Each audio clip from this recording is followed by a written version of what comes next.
अपने पिता की मृत्यु के बाद संजय ने अपना बिजनौर वाला घर किराए पर चढ़ा दिया था और अपनी मां को अपने साथ लेकर हैदराबाद आ गया था, क्योंकि वह उनका इकलौता बेटा था। हालांकि वहां पर उसके चाचा का परिवार है, जो उसकी मां से बेहद प्यार करते हैं। उमा जी का मन भी अपने पति के घर को छोड़कर जाने के लिए नहीं करता था, लेकिन संजय ये कहकर उन्हें अपने पास ले आया कि माँ, पिताजी तो चले गए, लेकिन मैं आपको अकेले यहाँ नहीं छोड़ सकता। आखिर मैं भी अपनी माँ के साथ रहना चाहता हूँ। अपने बेटे की जिद के सामने उमा जी को झुकना ही पड़ा और वह अपने बेटे के साथ हैदराबाद आ गई। लेकिन उसकी पत्नी रुचि अपनी सास के वहां आने से खुश नहीं थी, जबकि उमा जी की आदत उसके किसी काम में हस्तक्षेप करने की नहीं थी।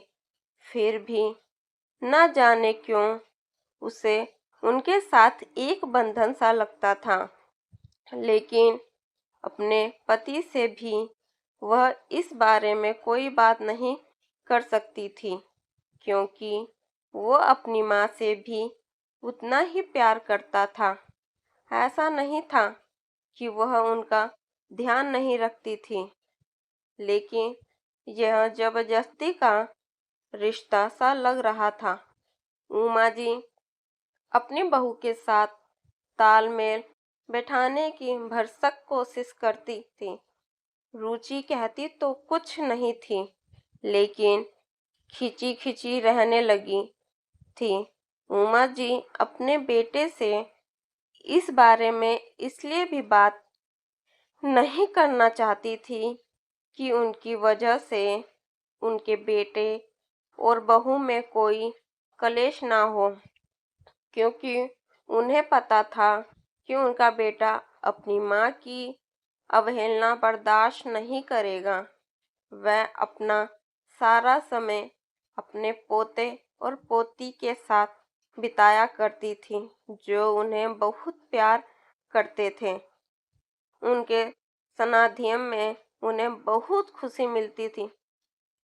संजय से अपनी माँ के प्रति रुचि का व्यवहार छुपा हुआ ना रह सका। उसने रुचि को समझाने की भी कोशिश की, लेकिन वह नहीं बदली। एक दिन उसकी चाची की तबीयत अचानक खराब हो गई, इसलिए कुछ दिन के लिए अपने देवर के कहने पर उसकी माँ बिजनौर चली गई। एक दिन रुचि के माता पिता बिना कोई जानकारी दिए कुछ दिन के लिए रुचि के पास रहने के लिए आए हैं। रुचि उन्हें देखकर बहुत खुश थी और अब बहुत चहकी चहकी रहने लगी थी, लेकिन न जाने क्यों संजय उनके साथ संतुलित व्यवहार नहीं कर पाता था। वह उनके साथ औपचारिक बातें ही करता था। उसके माता पिता को वहां रहना अब सहज लगने लगा था। रुचि ने एक दिन अपने पति से कहा कि मेरे माता पिता कुछ दिन के लिए यहाँ पर आए हैं, तो उनके साथ इतना अजीब व्यवहार क्यों कर रहे हो? संजय कहता है कि यह सब मैंने तुम्ही से सीखा है। तुम भी तो मेरी माँ के साथ ऐसा ही व्यवहार करती हो। रुचि को अपनी गलती समझ में आ गई थी, क्योंकि खुद उसी की भाषा में उस पर जूते पड़ गए थे। अपने व्यवहार पर अब उसे बहुत शर्मिंदगी महसूस हुई और उसने अपने पति से माफी भी मांगी। अब तक सारा माजरा रुचि के माता पिता को भी समझ में आ गया था। उन्होंने अपनी बेटी से इतना ही कहा कि जब तक खुद पर नहीं बीतती तब तक हमें दूसरों की दिक्कत भी समझ में नहीं आती। संजय ने अपने सास ससुर से अपने किए व्यवहार के लिए क्षमा मांगी और उनसे कहा कि इसके अलावा मेरे पास रुचि को समझाने का कोई और रास्ता नहीं था।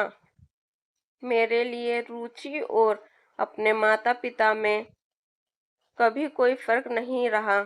उन्हें आज अपने दामाद पर बहुत गर्व हो रहा था।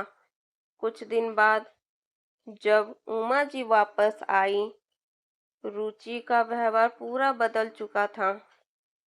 अब उमा जी से उसका रिश्ता माँ बेटी की तरह सुदृढ़ हो चुका है।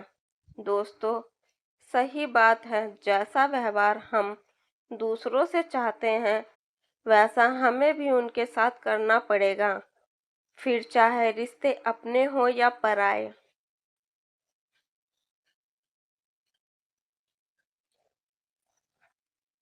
न्यूज तो मिली होगी, कल न्यूज़पेपर पढ़ोगे, परसों सारी फैक्ट्रीज बंद करोगे, ऋषि तुम्हारे साथ ये जो कुछ भी हो रहा है उसका जिम्मेदार मैं नहीं। ये तो मुझे पहले ही समझ जाना चाहिए था।